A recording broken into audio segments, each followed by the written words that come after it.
नमस्कार दोस्तों, कैसे हैं आप सब। दोस्तों, इस वीडियो लेक्चर में हम बात करेंगे वैक्यूल यानी रिक्तिका के बारे में। मगर वीडियो लेक्चर शुरू करने से पहले मेरे पास आपके लिए एक अच्छी न्यूज़ है। दोस्तों, अभी तक ये होता आया है कि जो स्कूल्स हैं हमारे कंट्री में, उन सब का रिव्यू कुछ प्राइवेट ऑर्गेनाइजेशंस करती हैं।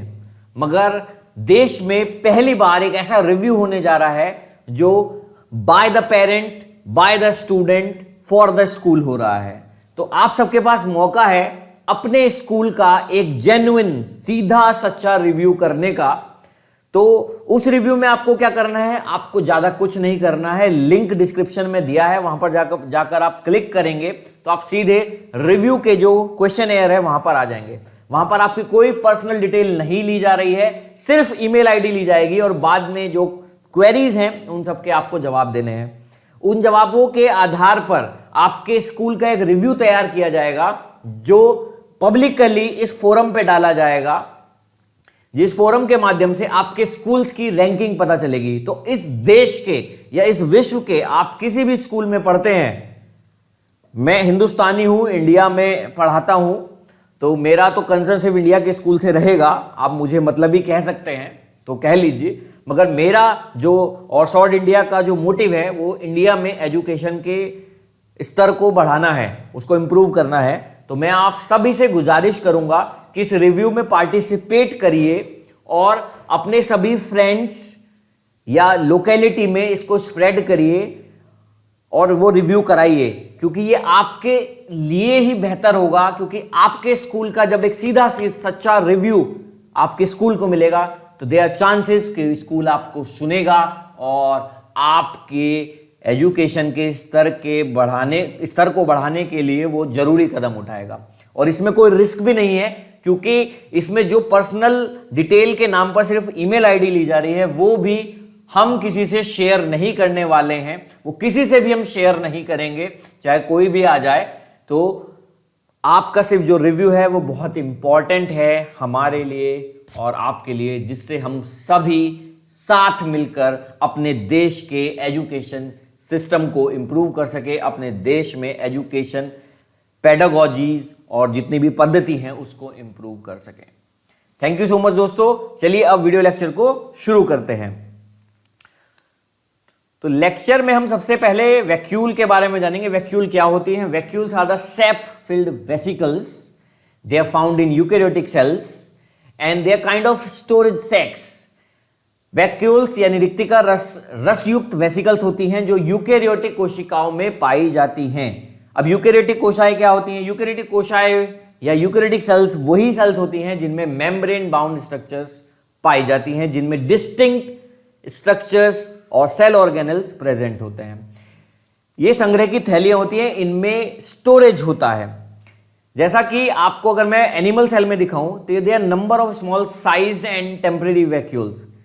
एनिमल सेल के अंदर छोटी छोटी और टेम्परेरी वैक्यूल्स होती हैं जो बनती हैं और ब्रेक हो जाती हैं, जो स्टोर करती हैं वाटर को, ग्लाइकोजन को, प्रोटीन को। चलिए मैं आपको एनिमल सेल दिखाता हूं। एनिमल सेल इस तरह की होती है। तो इस एनिमल सेल के अंदर अगर आप देख पा रहे हैं तो छोटी छोटी टेम्परेरी लेवल पे वैक्यूल्स अवेलेबल हैं। ये ग्लाइकोजन, वाटर और अदर सब्सटेंसेस को स्टोर करती है। इनका और कोई काम नहीं होता है एनिमल सेल के अंदर। हिंदी ट्रांसलेशन देख लेते हैं। जंतु कोशिकाओं में बहुत सी छोटी छोटी अस्थायी रिक्तिकाएं पाई जाती हैं जो जल, ग्लाइकोजन एवं प्रोटीन को संग्रह करती हैं, जो हम देख चुके हैं। अब एनिमल में छोटी छोटी क्यों पाई जाती हैं? क्वेश्चन आपके सामने आ रहा होगा। छोटी पाने का मतलब यह है क्योंकि एनिमल सेल को ज़्यादा वाटर और अदर सब्सटेंसेस स्टोर करने की ज़रूरत नहीं होती है, क्योंकि उसके लिए अदर स्ट्रक्चर्स और ऑर्गेनल्स सेल में या जो अदर मैं ये कहूँ कि अदर ऑर्गन्स हैं, तो वो उसके लिए अलग से व्यवस्था है, अलग से एक सिस्टम डेवलप्ड है स्टोरेज के लिए। जैसे अगर फैट की बात करें तो फैट सेल्स हमारे बॉडी में पाई जाती हैं, ऐसी प्रोटीन भी स्टोर होता है, ऐसे अदर सब्सटेंसेस स्टोर हो जाते हैं। तो इसलिए, और मेन है वाटर, क्योंकि एनिमल्स के साथ ऐसा है कि हमें एब्जॉर्ब तो करना नहीं है। Whenever we feel thirsty we can drink water. तो इसलिए हमारे अंदर जो वैक्यूल्स हैं वो इतनी ज़्यादा बड़ी नहीं होती हैं as compare to the plant cell. अब प्लांट सेल में देख लेते हैं। In plant single large and permanent vacuole is found. Plant cell के अंदर एक single large and permanent vacuole पाई जाती है, जैसे कि प्लांट सेल के अंदर मैं आपको यहां दिखा देता हूं। ये जो प्लांट सेल के अंदर आपको दिखाई दे रही है ये स्ट्रक्चर बड़ी सी, ये ही वैक्यूल है, ये वैक्यूल है। इस वैक्यूल का काम है ज्यादा से ज्यादा मात्रा में स्टोर करना वाटर को, फैट्स को, प्रोटीन को, जो अदर सब्सटेंसेस हैं उनको, मगर मेन काम इसका वाटर और फैट्स को स्टोर करने का है। वाटर ज़्यादा से ज़्यादा प्लांट में स्टोर करने की ज़रूरत होती है, ये आप जानते ही हैं कि प्लांट्स की जो पूरी मैकेनिज्म है, जो प्लांट्स का पूरा मेटाबॉलिज्म है, वो वाटर एब्जॉर्प्शन पर ही डिपेंड करता है। तो ज़्यादा से ज़्यादा प्लांट को वाटर एब्जॉर्ब करना होता है, इसीलिए प्लांट्स में वैक्यूल बड़े पाए जाते हैं। नेक्स्ट, पादप कोशिकाओं में एक बड़ी स्थायी रिक्तिका पाई जाती है। In plant cells vacuole increases in size as the cell enlarges. जैसे जैसे ये सेल एनलार्ज होगी, जैसे जैसे सेल का साइज बढ़ेगा, वैसे वैसे इस वैक्यूल का साइज भी बढ़ेगा प्लांट सेल के अंदर। पादप कोशिकाओं में रिक्तिका का आकार कोशिका के आकार के साथ ही बढ़ता है। In plants vacuoles are bounded by single unit membrane called tonoplast. इसको आप याद कर लीजिए अच्छे से, ये जो वर्ड आपको दिख रहा है, this term tonoplast. What is tonoplast? Tonoplast is a membrane which encloses the vacuoles in plant. क्योंकि अब ये टोनोप्लास्ट की जरूरत क्यों है ये समझते हैं। टोनोप्लास्ट की जरूरत इसलिए है क्योंकि जब वाटर ज्यादा से ज्यादा स्टोर होगा किसी एक स्ट्रक्चर के अंदर, किसी एक ऑर्गेनल के अंदर, तो उस पर टर्गर प्रेशर लगेगा, जो उसकी वॉल्स पे प्रेशर लगेगा और वो वॉल्स बस्ट कर सकती हैं। तो उस स्ट्रक्चर यानी वैक्यूल के बाउंड्रीज को स्ट्रेंथन करने के लिए एक मेम्ब्रेन नेचर ने डेवलप करी है, जिसको टोनोप्लास्ट के नाम हम ही इंसानों ने दिया है, जो उसको स्ट्रेंथ प्रोवाइड कराती है। नेक्स्ट, पादप कोशिकाओं में रिक्तिकाएं टोनोप्लास्ट से घिरी हुई होती हैं। Vacuoles in plants are filled with cell sap. पादप कोशिकाओं में रिक्तिका कोशिका द्रव्य से भरी होती है। तो अगर आप प्लांट सेल को अच्छे से देखें, उसके अंदर एक फ्लूइड फिल्ड होता है, जिसको सेल सैप के नाम से भी हम जानते हैं। इसके बारे में पहले भी पढ़ चुके हैं। सेल सैप क्या होता है, चलिए देख लेते हैं। Fluid within the cell, cell के अंदर जो फ्लूइड है उसी को सेल सैप कहते हैं। They are rich in mineral, sugar, amino acid, esters, water soluble protein and water products. तो ये जितने भी आपको सब्सटेंसेस दिख रहे हैं, मिनरल्स हुआ, शुगर हुई, अमीनो एसिड हुआ, एस्टर हुआ, water soluble proteins, waste products, तो ये सब सेल सैप के अंदर निहित होते हैं और ये सब वैक्यूल में पाए जाते हैं। कोशिका में निहित द्रव्य पदार्थ को ही सेल सैप या कोशिका द्रव कहते हैं। यह खनिज, शर्करा, अमीनो अम्ल, एस्टर, प्रोटीन एवं अपशिष्ट पदार्थों यानी वेस्ट प्रोडक्ट से भरपूर होता है। अब इसके फंक्शंस हम देख लेते हैं।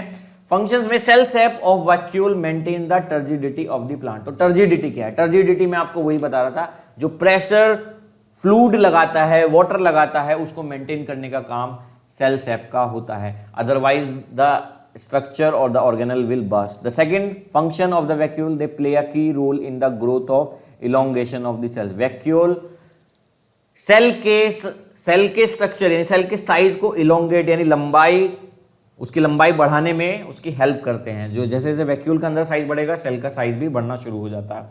इन animals, vacuoles are responsible for maintenance of water balance और इंजेशन ऑफ फूड सब्सटेंसेस।